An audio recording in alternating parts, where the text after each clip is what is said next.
Un départ de trail au pied du mémorial des maquis de Loisan. Voici un des 5 lieux symboliques de la résistance sur le territoire, choisi par le département pour accueillir la course de la résistance. Et les coureurs au départ du 38 km y voient une manière d'entretenir leur devoir de mémoire.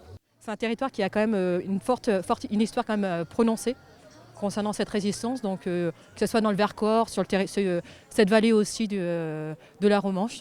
C'était l'occasion à la fois de faire une course, parce que j'aime bien courir les petits trails comme ça, et vu que c'était en plus pour une belle cause, je trouvais ça vraiment sympathique. Plus je découvre Visil, donc c'est super joli le château et tout. Trail, course ou encore randonnée, voilà une autre manière de commémorer la capitulation sans condition de l'Allemagne nazie et de rappeler que le 8 mai ce n'est pas seulement un jour férié.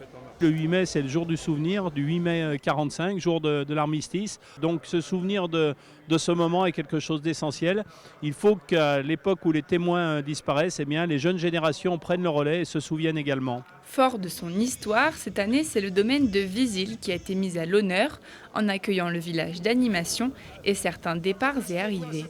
Alors Visil est une ville qui va être assez rapidement marquée par des actions de résistance, avec notamment une personnalité qui est Gabriel Giffard, dit Ariel, qui avec Henri Duet, qui est libraire à Visil, vont implanter le mouvement combat. Et puis un événement particulier a lieu au château de Visil, avec l'organisation par les comités départementaux de libération nationale de l'organisation des États généraux de la résistance, le 5 septembre 1944 au château.